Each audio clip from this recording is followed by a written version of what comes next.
We have wide receiver underperformers, fantasy football 2025.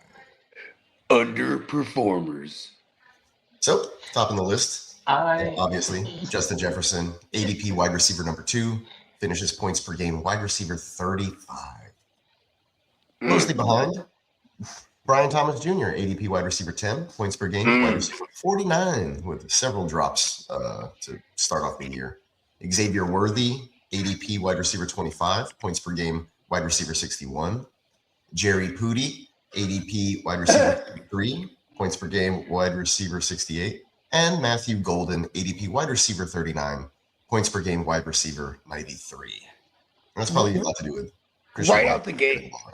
That was that dynasty shit I was talking about. How a lot of the dynasty fantasy community spills off into the redraft with guys like Matthew Golden being drafted, within the first 10 rounds, even. You know what I mean? Worthy was pushed up because of the Rice stuff, suspension. Yeah. And then we found out they just aren't really good throwing the ball to a speedster if the offensive line is bad and you can't let the plays develop down the field for an Xavier Worthy. And these guys had to have a top 50 ADP in order to qualify for this. Yeah, okay. Oh, wow. So they're wow, people were taking Matthew Golden that high. 39. Worthy was 40. Oh, I'm sorry. Yeah, 39. And Worthy was wide receiver 25. See, that one I can make sense of that during going into the course of the year. But Matthew Golden, that's crazy. That's like Jerry Jeudy at wide receiver 33. And see that I could make sense of because he finished as a WR1 the year prior, on a shitty team. So maybe people were just chasing that. Even then, that was crazy too. Jerry Jeudy like that high, fucking crazy. J Love's telling me the fact that Cam Ward lost a fumble and that's why I lost the championship is nuts. I don't even realize that that's what it came down to. Shout out to you for going to the championship with Cam Ward. Wow. Well, I had Patrick Mahomes, but he got hurt. Yeah, shout out to our man J Love. He was in 22 joints this year and won 11 out of them. Shout out to straight 50%. Let's go. You know what I mean? Shout out to J Love. He's a true warrior.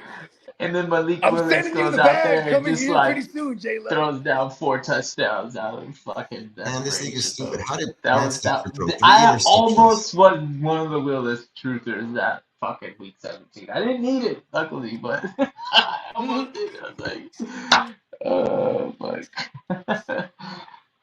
I would have felt bad if I lost just by a little bit, and I was like, man, I knew I should have did Willis. I got wide receiver underperformer, honorable mention. Right here. Yeah, the modern bagpipes. They weren't very modern. I didn't want to hear those things. No, the lad, you fucked me up. I made it to my championship, the one that I did get to. I made it to, in spite of having Lad. Lad was just like a handicap every week. Like, listen, we're just gonna throw you in there. I know you're not gonna do much, but we're gonna get you one, Lad. I was trying to get him one.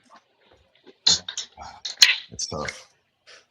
Yeah, at least he's already part of the fraternity. I won joints with Lad as a rookie and made me just love him so much this year. There you go. Same thing with BTJ. No yells for the laddie. No. Yeah, no. Saving the voice. No, he doesn't deserve the voice. Any other wide receiver? The laddie. Fuck it, we gotta give him one. I got a little perturbed when you started playing the bagpipes. This reminded me of Vlad and all the years. Lamar Chase was on the verge for a little bit, but then he Joe Burrow came back. Yeah, I don't know where Cooper Kupp was getting drafted, but he was definitely a letdown. Was it Cooper Kupp? Oh, he's like a double-digit round guy. Yeah, he was right pretty late, I think. Yeah. So if he would have been a top 36 guy, that would have been value actually. But yeah, I don't know if he finished inside of that though. Yeah. Did he finish inside of the 36? Shame on you, Cooper Kupp. I don't know where Cooper Kupp finished, to be honest. Yeah, I didn't. The fact that Sam Darnold was lighting things up all season is just still beyond me. And that they're on the verge of potentially having a bye week. with Sam Darnold. Remember? Stupid Rams. What the hell was last night? You know what?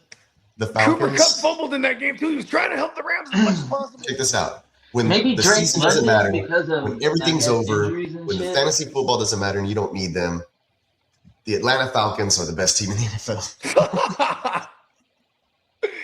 I know. I needed Bijan so bad last night. He did it for me too. We still fell short. It was that bad. Where was McLaurin getting drafted? Not very high, I don't think. Yeah, because McLaurin definitely had the He was whole like TD regression. He had TD regression built into his ADP. That is Marvin true. Harrison, as always, that motherfucker was.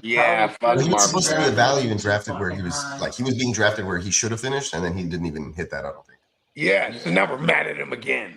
Yeah, the ADP differential wasn't so great to where. Yeah, those are still good mentions. That was another good mentions. That was a bad fucking.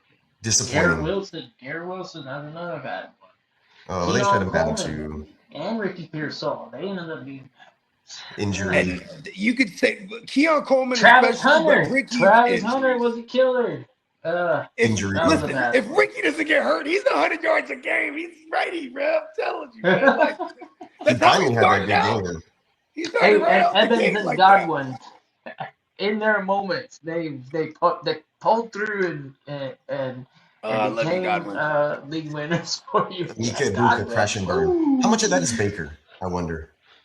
I mean, maybe he was just playing hurt since he got hurt. He does that have would be like weapons. Since week 6. You know what I mean? Like, remember they wrapped his whole hamstring and he went back in that same game, and then he was just like fucked off the rest of the year. Wow. Yeah. And it wasn't like they weren't trying to get it to him too, like in the end zone. He was still, and that one. I had to look into this one too. I was like, what happened with Tampa? I was like, oh, it's their offensive line for sure. Because their defense has been Swiss cheese as well, and there's but they've always been like that. But that's why we love Baker, because they're going to be supposed to be a defensive-minded head coach. Yeah, that is true. I love Skeletor. Shout out to Todd Bowles. He's like the real life Skeletor. Hilarious. I gotta get some Skeletor drops. Yeah. Jaden Reed was a pretty big disappointment too for a lot of people. A lot of those are, still partly injured. Yeah. Brian Thomas was just like, wow. Yeah. That was kind of a Never Lawrence thing for sure. And then Brian Thomas got hurt too. So it was like, and he was dropping stuff too, though. It's crazy. You know what it is for me with Brian Thomas? I chased him with Mac Jones last year. And like the fact that Brian Thomas was on a bunch of my championship teams last year. I was like, yeah, love you, Brian Thomas Jr. We're going right back to the well. You know what I mean? Yeah. Yeah, or even Drake London. That was it felt like we were hitting until he got hurt. Then he played hurt. And then it was just like they should have put him on the IR early. And then, Penix dies, and then all that happened. You know what I mean? Like, it was just Penix, I forgot he got it. Yeah, Penix was done, like, I think week 5 or 6, whatever it was.